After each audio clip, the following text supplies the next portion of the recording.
All right, as you know, if you're a regular viewer of the show, every single show for the past few months, we have spent a portion of our time taking you inside Project 2025, the 922-page right-wing playbook for a new Trump presidency. And it's all online. You can find it there. We went through the entire book.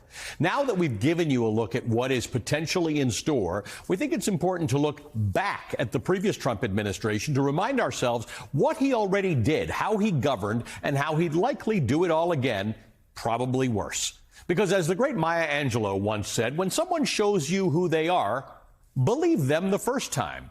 Today, we're starting with Trump's interactions with the Russian President, Vladimir Putin. We were reminded of Trump's unconventional relationship with Putin this week after reporting in the veteran journalist Bob Woodward's new book revealed that Trump and Putin have spoken several times since Donald Trump left office and since Russia invaded Ukraine. Trump and the Kremlin deny this reporting, but Trump and his buddies in Russia aren't in lockstep on this other revelation. According to Woodward, in 2020, Trump secretly sent COVID-19 testing equipment to Putin for his personal use at a time when COVID testing was hard to come by in America. Donald Trump has denied these claims, but the Kremlin confirms that Trump is lying. He did send COVID testing devices to Putin. Trump's overarching relationship with the Russian dictator, his envy of Putin's power, his adulation of Putin's repression, his dismissal of Putin's crimes is undeniable. And it was evident from the first knockings of the Trump presidency. Trump and Putin first met face-to-face in Germany in July of 2017 during a G20 summit. For 2 hours in a room in Hamburg, Trump, his Secretary of State Rex Tillerson, his Foreign Minister Sergei Lavrov, and a pair of interpreters. After that meeting, as first reported by the Washington Post, Trump took the interpreter's notes and instructed him not to brief anyone on the meeting. This would become unofficial policy. In 2019, the Washington Post reported that there were no detailed records, nor classified ones, of Trump and Putin's first 5 in-person meetings. It's unheard of.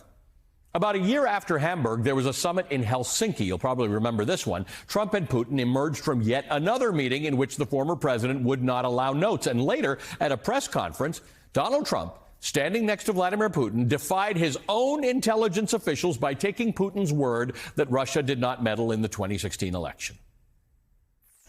My people came to me, Dan Coates came to me, and some others. They said they think it's Russia.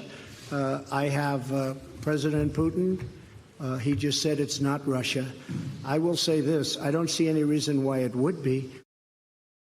He spent several days after that trying to walk that back unsuccessfully. When Putin, quote, won re-election in 2018, Trump was sent into a White House press briefing with the sage advice written in all caps on his notes.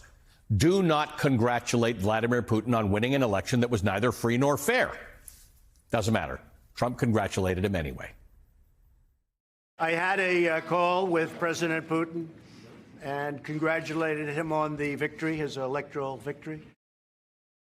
This kind of deference is not just unbecoming of a president. It actually means political leverage for an adversary. According to Woodward's new book, Putin knew that receiving COVID tests from Trump was a political liability. Not for Putin, because it doesn't really matter if you're Vladimir Putin if you have a political liability. It's a political liability for Trump.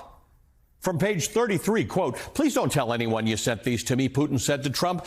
I don't care, Trump replied. Fine. No, Putin said. I don't want you to tell anyone because people will get mad at you, not me. They don't care about me. Putin himself had the sense of something Trump didn't, that an American president should not be secretly communicating with a global adversary or sending him scarce COVID tests. Okay, let's go back to that first meeting between those two men in Germany, in Hamburg, in 2017. According to the New York Times, then Secretary of State Rex Tillerson briefed his aides shortly after the meeting saying, quote, we've got work to do to change the president's mind on Ukraine. That's because, as the New York Times reports, Tillerson watched Putin spin a tale about Ukraine, all the propaganda that he would later use to justify Russia's invasion of Ukraine, and he watched President Trump buy every single word. And according to other reporting, Trump also entered that meeting armed with talking points from his aides to challenge Putin, only for the president not to use any of them. Trump even asked Putin what he thought about the United States sending weapons to Ukraine. Unsurprisingly, Vladimir Putin said that would be a mistake, and Trump seemed to listen. In 2019, Trump had what he called a, quote, perfect phone call with the Ukrainian president, Volodymyr Zelensky, in which Trump pressured the Ukrainian leader for dirt on his political rival, Joe Biden. Linked to that request for dirt was millions in military aid, congressionally approved military aid, which Trump temporarily withheld from Ukraine, an ally. Trump was later impeached over that perfect phone call. Trump's apathy for Ukraine, his preference to believe Vladimir Putin over U.S. officials, the secret phone calls, the broad admiration for an autocrat, it all makes you wonder how this might actually play out again if Donald Trump is given a second chance. As we said, believe him the first time. Joined by Bill Browder. He's the head of the Global Magnitsky Justice Campaign. He's the CEO of Hermitage Capital Management. He's the author of the book Freezing Order, a true story of Russian money laundering, murder, and surviving Vladimir Putin's wrath. Bill, thanks for being with us.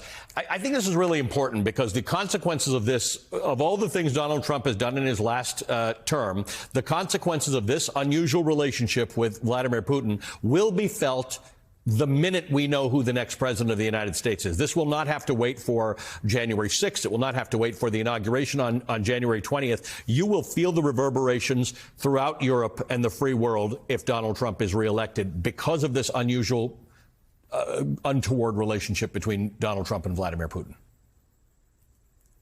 Yeah, this is a terrifying moment for the whole world, really, in the sense that if Donald Trump becomes the next president, he will cut off military aid for Ukraine. Ukraine is totally dependent on U.S. military aid, and that will basically be handing some type of military victory to Russia and to Putin. And of course, that's not the end of the story, because Putin has designs on other parts of Europe. He's looking at Estonia, Latvia, and Lithuania, who are NATO members. And if he gets involved with those countries in a military way, then we have a treaty obligation to defend those countries. And then the question is, would Donald Trump honor that treaty obligation? And he's made all sorts of noises in his previous presidency about not liking to be part of NATO. And so this is a very scary moment, because we could be in a sort of World War III type of situation if Putin can run roughshod over Europe, because he no longer has to worry about American aid for Ukraine. You've studied Vladimir Putin a lot. Vladimir Putin is a guy who doesn't like you. And in fact, at that event in Helsinki that we were talking about, your name actually came up. In fact, I want to just play that. Vladimir Putin suggested being able to question you, which is what he'd like to do. You are a wanted man in Russia, in exchange for allowing Robert Mueller to go to Russia as part of his collusion investigation. Let's listen to a bit of this. Then we would expect that the Americans would reciprocate, and they would question officials, including the officers of law enforcement and intelligence services of the United States, whom we believe